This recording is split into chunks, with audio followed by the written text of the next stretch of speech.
Inductive effect general organic chemistry का एक महत्वपूर्ण टॉपिक है। इसको हम एक मजेदार एग्जांपल से समझते हैं, ठीक है।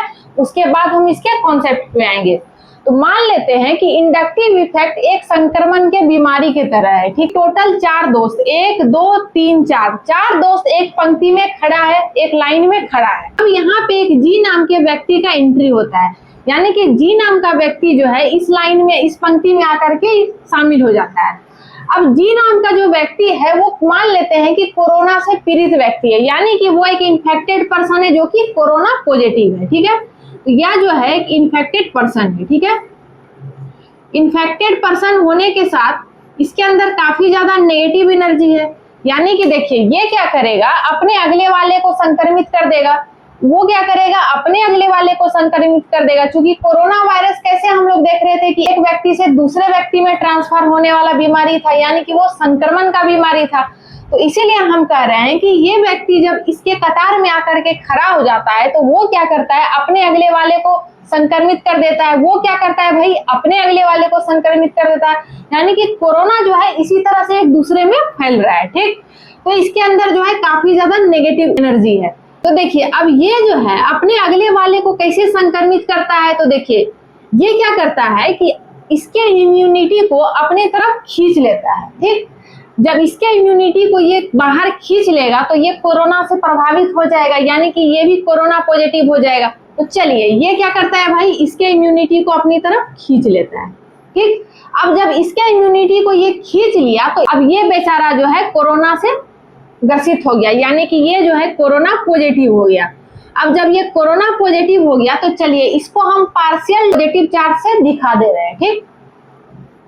अब वही जब ये इसके इम्यूनिटी सिस्टम को खींच लिया तो इसके ऊपर क्या हो गया, एक पार्शियल नेगेटिव चार्ज जनरेट हो गया, ठीक। तो देखिए इसके ऊपर पॉजिटिव और इसके ऊपर नेगेटिव क्यों जनरेट हुआ, इसके पीछे का लॉजिक क्या है भाई, क्योंकि ये इसका इम्यूनिटी को अपनी तरफ खींच रहा है और इसका इम्यूनिटी इसकी तरफ जा रहा है। तो देने वाले पे हमेशा पॉजिटिव और लेने वाले पे हमेशा नेगेटिव। इसको हम ऐसे समझ सकते हैं कि मान लीजिए आप किसी से 1 रुपया, 2 रुपया, 5 रुपया, 100 रुपया उधार ले रहे हैं, तो आपके ऊपर एक ऋण डेवलप होता है, आप कर्ज में चले जाते हैं। तो ऋण और कर्ज का साइन क्या होता है, नेगेटिव। नेगेटिव को हिंदी में हम क्या कहते हैं, ऋण, तो ऋणात्मक। वही चीज है, जब इसके इम्यूनिटी को ये खींच रहा है, ले रहा है, तो इसके ऊपर एक नेगेटिव चार्ज जनरेट हो गया, ठीक है। तो इसलिए हम इसको पार्शियल नेगेटिव से दिखाए। और जैसे अगर आप किसी चीज को देते हैं तो आपके ऊपर एक प्लस का साइन होता है, यानी कि देखिए आप धनी हैं तभी तो आप किसी चीज को दे रहे हैं भाई, यानी कि धन का साइन क्या होता है, पॉजिटिव। पॉजिटिव का मतलब धनात्मक, ठीक है। तो इसका इम्यूनिटी इसकी तरफ जा रहा है, इसलिए इसके ऊपर एक पार्शियल पॉजिटिव चार्ज दिखा दिया, ठीक है। यहाँ तक तो कोई दिक्कत नहीं है। अब देखिए जैसे ये C1 बेचारा कोरोना पॉजिटिव हो गया तो वो क्या करेगा, अपने अगले वाले को प्रभावित कर देगा, यानी कि संक्रमण जो है अब दूसरे में ट्रांसफर होगा, ठीक। तो ये क्या करेगा, अब इसकी इम्यूनिटी को तो अपनी तरफ खींच लेगा, ठीक। जब ये सेकेंड वाले के इम्यूनिटी को खींचेगा तो ये भी एक कोरोना पॉजिटिव हो जाएगा। तो चलिए ये जो है इसके ऊपर हम डबल पार्शियल पॉजिटिव चार्ज दिखा रहे हैं, ठीक। यानी कि ये जो है प्रभावित तो हुआ है कोरोना से, लेकिन इसके कंपेयर में थोड़ा कम हुआ है। क्योंकि देखिए यहाँ पे क्या है कि C1 जो है इस व्यक्ति के डायरेक्ट संपर्क में, लेकिन वहीं C2 जो है इसके डायरेक्ट संपर्क में तो नहीं है। ये जो है इसके और इसके बीच ये आकर के खड़ा है, इसलिए इसका प्रभाव जो है इस तक जो है थोड़ा कम पहुंचेगा। बात समझ में आया। चलिए अब जो है हम C3 की तरफ बढ़ते हैं। अब ये जो है जैसे कोरोना पॉजिटिव हुआ तो वो क्या करेगा, अपने अगले वाले को संक्रमित कर देगा। तो चलिए ये अब इसके इम्यूनिटी को अपनी तरफ खींच लिया। जैसे ही इसके इम्यूनिटी को खींचा तो ये भी कोरोना से ग्रसित हो गया। तो चलिए अब इसके ऊपर जो है ट्रिपल पार्शियल पॉजिटिव चार्ज हो गया, ठीक। अब देखिए यहाँ पे जो है ये C3 जो है C1 और C2 के कंपेयर में कम प्रभावित होगा, यानी कि ये G वाले के डायरेक्ट संपर्क में तो नहीं आ रहा है, यानी C3 और G के बीच में जो है ये 2 व्यक्ति आकर के खड़ा है, इसलिए बीमारी जो है यहाँ तक थोड़ा कम पहुंच पाएगा। लेकिन अब जैसे हम आगे बढ़ते हैं तो यहाँ तक बीमारी जो है जाते जाते जो है खत्म हो जाता है। बात समझ में आई, यानी कि संक्रमण जो है दूरी बढ़ने के साथ साथ अब जो है खत्म हो रहा है। क्यों, क्योंकि आदमी जो है अब अवेयर हो गया है, क्योंकि आदमी को पता है कि अब 2 गज का दूरी और मास्क पहनना जरूरी, क्योंकि यही नारा चला था कोविड के टाइम में। तो आदमी जो है सोशल डिस्टेंसिंग को मेंटेन करने लगा, मास्क पहनने लगा, आदमी अवेयर हो गया।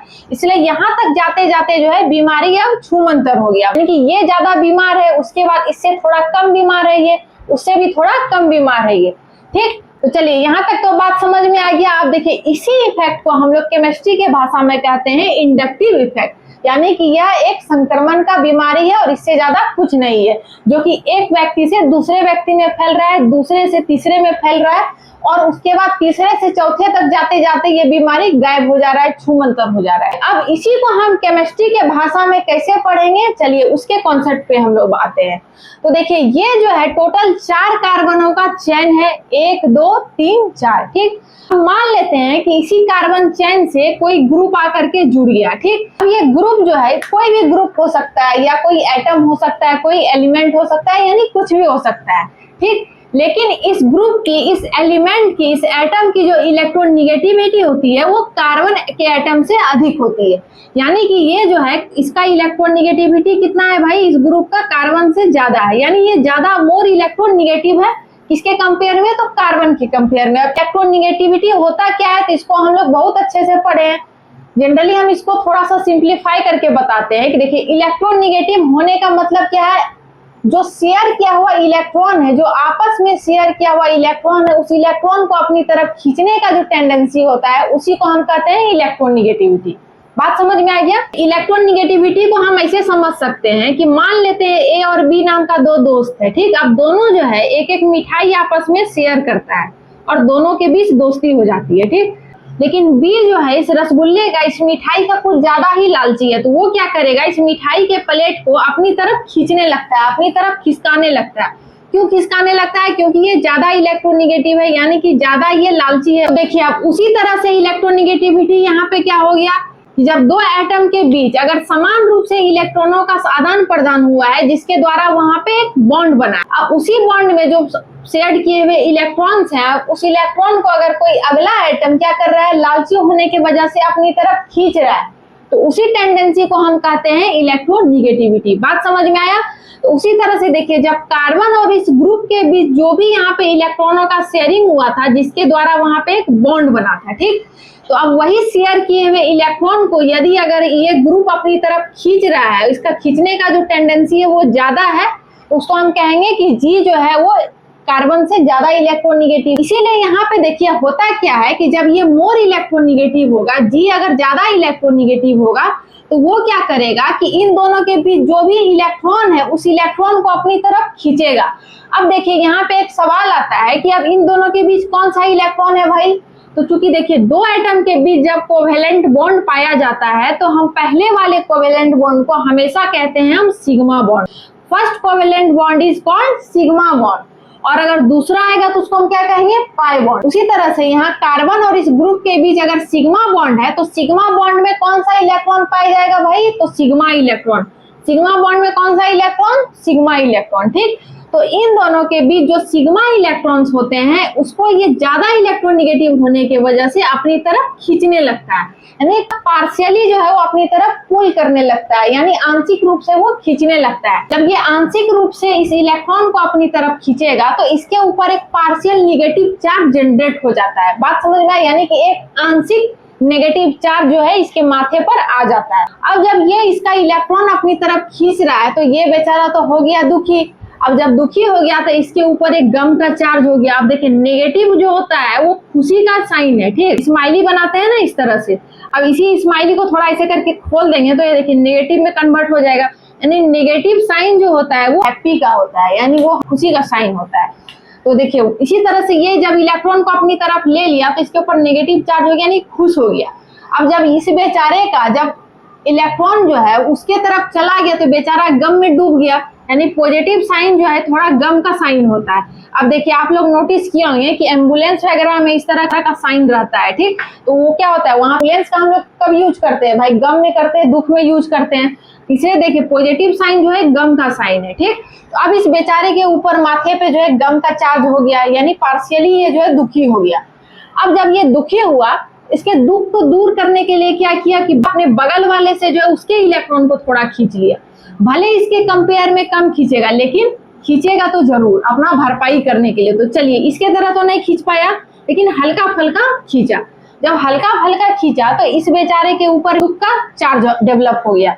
तो अब देखिए इसका इलेक्ट्रॉन थोड़ा कम खींचा है, इसलिए इसके ऊपर जो है इसके माथे पे थोड़ा कम चार्ज डेवलप हुआ है, ठीक। इसलिए यहाँ पे 2 पार्शियल पॉजिटिव चार्ज है। यहाँ पे जो है एक नोट करने वाला बात है, यहाँ पे कुछ बच्चे के दिमाग में क्वेश्चन आया होगा या कुछ बच्चे ऐसा मान लिए होंगे क्योंकि यहाँ पे 3 डेल्टा पॉजिटिव है तो ये जो है ज्यादा बड़ा होगा, यानी कि ये वाला जो है C3 जो है ज्यादा दुखी होगा, ठीक। उसके कंपेयर में C2 कम दुखी होगा, लेकिन ऐसा नहीं है। यहाँ पे सबसे ज्यादा दुखी है तो वो डेल्टा प्लस वाला है, यानी कि सबसे ज्यादा चार्ज अगर किसी के माथे पे है तो वो डेल्टा प्लस वाले पे, उससे कम 2 पार्शियल पॉजिटिव वाले के पास, उससे कम 3 पार्शियल पॉजिटिव वाले के पास, यानी कि ये चार्ज हमेशा बड़ा होगा इसके कंपेयर में, फिर ये बड़ा होगा इसके कंपेयर में। बात समझ में आया?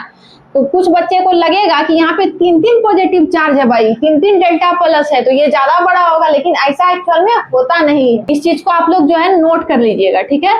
उसी तरह से देखिए अब जो है ये अपने गम को दूर करने के लिए अपने अगले वाले से जो है इलेक्ट्रॉन को थोड़ी अपनी तरफ खींचेगा। जब खींचेगा तो इसके ऊपर 3 पार्शियल पॉजिटिव चार्ज डेवलप हो जाएगा। उसके बाद जो है ये अपने अगले वाले से इलेक्ट्रॉन खींचना बंद कर देता है। कहने का मतलब है कि ये इफेक्ट जो है 3 ही एटम तक काम करता है, उसके बाद चौथे तक जाते जाते जो है ये इफेक्ट नेग्लिजिबल हो जाता है, मतलब 0 हो जाता है। मतलब ये जो है दूरी बढ़ने के साथ साथ खत्म हो जाता है। अब आप यहीं पे देख रहे होंगे कि पहला वाला ज्यादा घायल है बेचारा, तो ज्यादा रोध हो रहा है, इसके ऊपर ज्यादा पॉजिटिव चार्ज का साइन है। अब थोड़ा जो है कंपनसेशन के लिए अपने बगल वाले से ले लिया, तो चलिए इसके ऊपर थोड़ा कम पॉजिटिव चार्ज हुआ। उसी तरह से ये जो है इससे लेकर के और मैनेज कर लिया तो इसके ऊपर थोड़ा और कम चार्ज हो गया। तो इसी तरह से धीरे धीरे जैसे दूरी बढ़ा तो ऐसे आप लोग देख रहे होंगे कि चार्ज भी कम होना शुरू हो गया और चौथे तक जाते जाते तो बिल्कुल नेग्लिजिबल हो गया, यानी 0 हो गया, ठीक। तो यही इफेक्ट को हम कहते हैं भाई इंडक्टिव इफेक्ट, ठीक है। अब देखिए इस इफेक्ट से जो है हम लोग क्या क्या कंक्लूजन निकालते हैं, तो चलिए उसको हम लोग नोट करते हैं। देखिए सबसे पहला पॉइंट है कि यह जो एक परमानेंट इफेक्ट है, ठीक, यानी कि यह एक अस्थायी इफेक्ट है, परमानेंट इफेक्ट है, ठीक। अब दूसरा पॉइंट क्या निकल करके आता है कि यह जो है operates through sigma electrons only. अभी हम जस्ट बताए, देखिए दो एटम के बीच जब भी कोई सिग्मा बॉन्ड होगा तो उसमें कौन सा इलेक्ट्रॉन पाया जाएगा, तो सिग्मा इलेक्ट्रॉन। तो यहाँ पे सिग्मा इलेक्ट्रॉन का ही ना पार्शियल शिफ्टिंग हो रहा है, यानी कि सिग्मा इलेक्ट्रॉन ही ना ये खींच रहा है इससे, तो इसीलिए कह रहा है कि यह जो है सिग्मा इलेक्ट्रॉन के द्वारा ही ऑपरेट होता है, यानी कि यहाँ पे जो है पाई इलेक्ट्रॉन का कोई इंटरफेयर नहीं होता है, यानी कि पाई इलेक्ट्रॉन में इस तरह का इफेक्ट नहीं देखा जाता है। बात समझ में आया? यानी कि यहाँ पे अगर डबल बॉन्ड है, एक सिग्मा बॉन्ड है, एक पाई बॉन्ड है, ठीक, तो इस तरह के बॉन्ड में यानी कि पाई बॉन्ड में इस तरह का इफेक्ट देखा नहीं जाता। ये किसमें देखा जाएगा, तो ओनली सिग्मा बॉन्ड में, यानी किसमें देखा जाएगा, तो केवल सिर्फ व सिर्फ सिग्मा बॉन्ड में देखा जाएगा। और ये किसके थ्रू ऑपरेट होगा, तो सिग्मा इलेक्ट्रॉन के थ्रू, यानी कि एटम या ग्रुप किसको खींचेगा, तो सिग्मा इलेक्ट्रॉन को ही खींचेगा, ठीक है। अब देखिए अगला पॉइंट क्या है कि arises due to electronegativity difference. अब इस तरह का जो इफेक्ट यहाँ पे देखा गया वो किसके वजह से देखा गया, आखिर ऐसा क्या कारण उत्पन्न हुआ, क्या हुआ ऐसा जिसके वजह से जो है ये आदमी इसके इलेक्ट्रॉन को अपनी तरफ खींच रहा है। सबसे पहला रीजन तो यही है कि ये ज्यादा इलेक्ट्रोनेगेटिव है, यानी कि ये ज्यादा लालची है। अब ये अपने लालचपन की वजह से ही ना आपस में शेयर किए हुए इलेक्ट्रॉन को अपनी तरफ खींच रहा है। बात समझ में आया? इसीलिए ये क्या करता है भाई कि लालची होने की वजह से, यानी कि मोर इलेक्ट्रोनेगेटिव होने की वजह से ये आपस में शेयर किए हुए सिग्मा इलेक्ट्रॉन को अपनी तरफ खींच रहा है। इसलिए कह रहा है यह इफेक्ट जो होता है वो एराइज होता है, उत्पन्न होता है किसके वजह से, तो ड्यू टू इलेक्ट्रोनेगेटिविटी डिफरेंस, यानी कि इन दोनों के बीच देखिए कौन ज्यादा लालची है उसी के वजह से ये उत्पन्न हो रहा है। अगर मान लेते हैं कि इन दोनों में ये ज्यादा लालची होता तो ये इसके इलेक्ट्रॉन को खींचता, लेकिन यहाँ पे अगर ये लालची है तो ये इलेक्ट्रॉन को खींच रहा है, यानी कि सारा खेल जो है वो लालच का ही है। जो जितना ज्यादा लालची होगा वो इलेक्ट्रॉन को अपनी तरफ खींचेगा, ठीक है। अब देखिए अगला पॉइंट है कि partial charges are develop electronegativity difference के वजह से इस तरह का चीज यहाँ पे देखा गया। तो उसके बाद हम क्या देखते हैं कि एक पार्शियल चार्ज भी डेवलप होता है, जनरेट होता है। तो लेने वाले पे देखिए एक पार्शियल नेगेटिव चार्ज जनरेट हो गया, यानी कि जो बेचारा अपना इलेक्ट्रॉन खो दिया तो उसके ऊपर पॉजिटिव चार्ज जनरेट हो गया, यानी लेने वाले पे नेगेटिव और देने वाले पे पॉजिटिव, ठीक है। वही कह रहा है कि पार्शियल चार्ज आर डेवलप या जनरेटेड। अब अगला पॉइंट है कि डिस्टेंस डिपेंडेंट, यानी कि इस तरह का इफेक्ट जो है वो डिस्टेंस डिपेंडेंट है, यानी कि ये दूरी के ऊपर निर्भर करती है। डिक्रीजेज आफ्टर इंक्रीजिंग डिस्टेंस, यानी कि देखिए दूरी जैसे जैसे बढ़ते गया, यानी जैसे जैसे इस ग्रुप से दूरी बढ़ते जा रहा है कार्बन का, उसी तरह से ये इफेक्ट डिक्रीज होने लगा, यानी घटने लगा। बात समझ में आया? इसलिए ये जो है डिस्टेंस डिपेंडेंट है। अभी हम तुरंत देखें, इस व्यक्ति से जैसे जैसे दूरी बढ़ते गया, यानी कि ये अभी संक्रमित था, बीमार था, तो जैसे इससे दूरी अगर बढ़ते जाएगा तो संक्रमण का प्रभाव ऑटोमेटिक कम होते जाएगा। इसके नजदीक वाला को ये ज्यादा संक्रमित करेगा, फिर उससे वाले को कम करेगा, उससे अगले वाले को और कम करेगा, फिर और कम करेगा। इसीलिए आप देखिए अगला पॉइंट है कि नेग्लेजिबल आफ्टर थर्ड कार्बन, यानी कि तीसरे कार्बन के बाद जैसे अगले वाले में आते हैं तो ये बिल्कुल ही नेग्लेजिबल हो जाता है ये इफेक्ट, यानी इस इफेक्ट का प्रभाव बिल्कुल ही जीरो हो जाता है। तो यही 2-4 पॉइंट था इंडक्टिव इफेक्ट के बारे में, जिसको कि आप लोग नोट कर लीजिए। तो देखिए हमको तो नहीं लगता कि ये टॉपिक जो है बहुत ज्यादा मुश्किल है, ठीक, ये बहुत ही आसान टॉपिक है, इसमें याद रखने वाला कोई बात नहीं है, सारा खेल जो है आपके समझने का है। बस ऐसे मान लीजिए कि ये बीमार व्यक्ति है, अब ये ज्यादा संक्रमित है तो किसको संक्रमित करेगा भाई? अगले वाले को करेगा, अपने जस्ट बगल वाले को करेगा, वो अपने वाले को करेगा। बस इतना याद रखना है कि 3 तक जैसे चौथे में जाएगा तो वहां बीमारी ऑटोमेटिक गायब, वहां बीमारी छूमंतर, यानी वहां बीमारी जो है बिल्कुल ही नेग्लेजिबल हो जाता है। बात समझ में आया? अब ठीक है, हम नेक्स्ट क्लास में जो है अब इंडक्टिव इफेक्ट कितना टाइप का होता है, उसके बाद फिर इससे रिलेटेड हम लोग क्वेश्चन भी करेंगे, ठीक है, जेईई में पूछा हुआ क्वेश्चन, नीट में पूछा हुआ क्वेश्चन, ठीक है। तो चलिए उम्मीद करते हैं कि ये कॉन्सेप्ट आपको समझ में आ गया होगा, अच्छा लगा होगा, ठीक है, फिर धन्यवाद।